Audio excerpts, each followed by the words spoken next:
ایک دفعہ کلاسیکل گائکی کے ایک بہت بڑے استاد کو دلی کی ایک معزز شخصیت نے اپنے ہاں محفل موسیقی کے لیے مدعو کیا اور وہ استاد اپنی گاڑی میں بیٹھ کر بمبئی ریلوے اسٹیشن کی طرف جا رہے تھے۔ راستے میں انہوں نے دیکھا کہ کچھ ہوم لیس لوگ سڑک کے کنارے سردی میں ٹھٹھر رہے ہیں، تو انہوں نے وہیں سے بمبئی اسٹیشن جانے کی بجائے گرم کپڑوں کی دکان کا رخ کیا۔ کپڑوں کی دکان کی طرف جاتے ہوئے ان کے بیٹوں نے ان سے کہا کہ ابا جی ہمیں کانسرٹ پر جانا ہے، کہیں ٹرین نکل نہ جائے۔ تو انہوں نے کہا فکر نہ کرو، آج ٹرین ویسے بھی لیٹ آنے والی ہے۔ بعد میں جب خان صاحب 2 گھنٹوں بعد ٹرین اسٹیشن پہنچے تو انہوں نے دلی جانے والی ٹرین کا پوچھا کہ کہیں ٹرین گزر تو نہیں گئی، تو انہیں بتایا گیا کہ آج ٹرین لیٹ تھی، ابھی پہنچی ہے، جس پر ان کے بیٹے بہت حیران ہوئے۔ آپ کو ان کا تعارف دینے سے پہلے ایک اور قصہ سناتے ہیں کہ ان کے فینز میں نہ صرف گاندھی جی اور انڈیا اور پاکستان کے وزرائے اعظم شامل تھے، بلکہ افغانستان کے بادشاہ ظاہر شاہ بھی ان کے بہت بڑے مداح تھے۔ ایسے میں ایک دفعہ انہوں نے کلاسیکی کے انہی استاد کو اپنے محل میں گانا سنانے کے لیے بلایا، اور جب خان صاحب نے گانا شروع کیا تو حاضرین محفل میں بادشاہ ظاہر شاہ اور ان کے سب وزراء موجود تھے۔ تو ایسے میں محل میں موجود مور جو کہ ارد گرد گھوم رہے تھے، وہ بھی اسٹیج کے ایک طرف آ کر اپنے پنکھ پھیلانے لگے۔ جیسے جیسے یہ عظیم کلاسیکل استاد اپنا گانا گا رہے تھے، مور ویسے ہی جھوم رہے تھے۔ حاضرین محفل کی ایک نظر خان صاحب پر اور دوسری موروں پر تھی۔ جب تک ان کا گانا جاری رہا، مور اسی طرح جھومتے رہے۔ محفل کے اختتام پر بادشاہ ظاہر شاہ سب پروٹوکول توڑ کر سٹیج پر آئے اور خان صاحب کو گلے سے لگا لیا۔ انہوں نے کہا آج مجھے پتا چلا کہ گانا کیا ہوتا ہے، جو کہ نہ صرف انسانوں بلکہ پرندوں کو بھی مدہوش کر دیتا ہے۔ یہ استاد دراصل برِ صغیر میں کلاسیکی موسیقی کے بے تاج بادشاہ استاد بڑے غلام علی خان صاحب تھے، جو کہ کلاسیکی میوزک میں محمد رفیع جی کے بھی استاد تھے۔ جیسا کہ آپ کو پتا ہے کہ محمد رفیع صاحب خاندانی پیشے کے اعتبار سے حجام تھے اور ان کے والد نے انہیں یہ کام بھی بچپن میں سکھایا ہوا تھا۔ رفیع جی نے استاد بڑے غلام علی خان صاحب اور ان کے بھائی استاد برکت علی خان صاحب سے کلاسیکل موسیقی سیکھی اور ان کے شاگرد تھے۔ رفیع صاحب جب بھی ان کے پاس جاتے تو اپنے استاد بڑے غلام علی خان صاحب کی خوب خدمت کرتے، یہاں تک کہ ان کے پاؤں بھی دباتے تھے۔ ایک دفعہ خان صاحب محمد رفیع جی کو موسیقی کی باریکیاں سمجھاتے ہوئے یہ بتا رہے تھے کہ دوران گائکی گلا اور منہ کی موومنٹ اور ان کے ایکسپریشنز کو کیسے نارمل رکھا جائے۔ انہوں نے کہا کہ رفیع آج تم میری شیپ بناؤ اور میں شیپ کے دوران گاتا رہوں گا، اور پھر ایسا ہی ہوا۔ خان صاحب گانا شروع ہو گئے اور محمد رفیع شیپ بنانا۔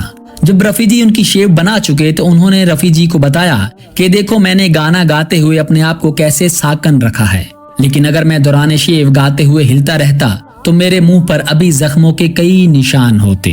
اس کہانی کے آغاز میں ہم آپ کو قصور لیے چلتے ہیں۔ قصور لاہور سے مشرق کی طرف 1 گھنٹے کی مسافت پر واقع ہے۔ یہ قصبہ کیسے کیسے نامور لوگوں کا مسکن رہا ہے، یہیں پر بابا بلے شاہ کا قیام رہا اور آخری قیام گاہ بھی ہے۔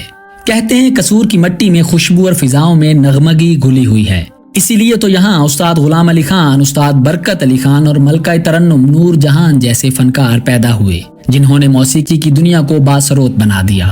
یہی قصور تھا اور اسی قصور کا ایک محلہ اور اس محلے کی ایک گلی جو موسیقی کے حوالے سے جانی جاتی تھی۔ یہیں ایک گھر میں استاد علی بخش خان رہتے تھے جو موسیقی میں استاد کا درجہ رکھتے تھے۔ استاد علی بخش اپنے فن میں یکتا تھے۔ ان کے چھوٹے بھائی استاد کالے خان بھی موسیقی کے فن میں استاد تھے۔ استاد علی بخش خان اور استاد کالے خان صاحب پنجاب کے قصور گھرانے کے مشہور کلاسیکی گلوکار تھے۔ انہوں نے پورے برِ صغیر میں قصور گھرانے کی نمائندگی کی۔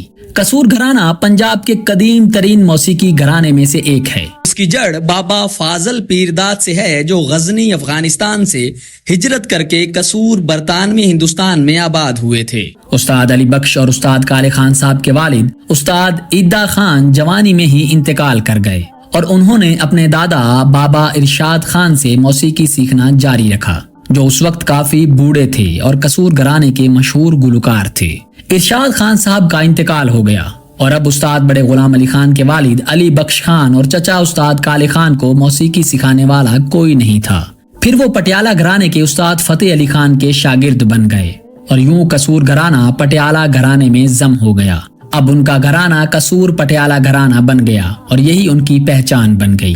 استاد علی بخش خان کے 4 بیٹے تھے۔ استاد بڑے غلام علی خان، استاد برکت علی خان، استاد مبارک علی خان اور استاد امانت علی خان قصوری، جو کہ سب سے چھوٹے تھے۔ ہم آپ کو بتاتے ہیں استاد بڑے غلام علی خان کے سینسیشنل فنی سفر کے بارے میں۔ استاد بڑے غلام علی خان کی عمر صرف 5 برس تھی جب ان کے والد استاد علی بخش خان نے انہیں موسیقی کی تعلیم دینے کا آغاز کیا۔ استاد علی بخش خان ٹھمری، خیال اور ترانہ کے ماہر تھے۔ استاد بڑے غلام علی خان موسیقی کے اس سفر پر کچھ ہی آگے بڑھے تھے کہ استاد علی بخش خان کو جموں کے راجہ کے دربار میں نوکری مل گئی، لیکن ایسے میں استاد بڑے غلام علی خان کا ہاتھ ان کے چچا اور اس وقت کے موسیقی کے معروف استاد کالے خان نے تھام لیا۔ استاد کالے خان فنی اعتبار سے استاد علی بخش خان سے کسی طور کم نہ تھے، بلکہ چند قدم آگے تھے۔ استاد کالے خان کا کوئی بیٹا نہیں تھا، اس لیے انہوں نے استاد بڑے غلام علی خان کو اپنا بیٹا بنا لیا اور موسیقی کے فن کے لال و جواہر سے استاد بڑے غلام علی خان کا دامن بھرنے لگے۔ استاد بڑے غلام علی کو موسیقی سے محبت تھی، جس کے لیے سخت محنت کو انہوں نے اپنا معمول بنا لیا۔ استاد بڑے غلام علی خان کے فن میں مختلف رنگوں کا امتزاج دیکھا جا سکتا ہے۔ ان میں ان کے والد استاد علی بخش خان، ان کے چچا کالے خان اور پھر پٹیالہ کے گھر کے رنگ بھی شامل ہیں۔ استاد بڑے غلام علی نے صرف ان رنگوں پر اکتفا نہیں کیا، بلکہ ان میں اپنے منفرد رنگوں کا اضافہ بھی کیا۔ اسی لیے استاد بڑے غلام علی خان نے اپنے فن کو سب رنگ سے تشبیہ دی، پھر سب رنگ ان کا تخلص بن گیا۔ لیکن یہ تو ذرا بات کی بات ہے۔ ابھی ہم استاد بڑے غلام علی خان کے ابتدائی دور کا احوال سناتے ہیں۔ ابھی تو اس کہانی میں کتنے موڑ آئیں گے۔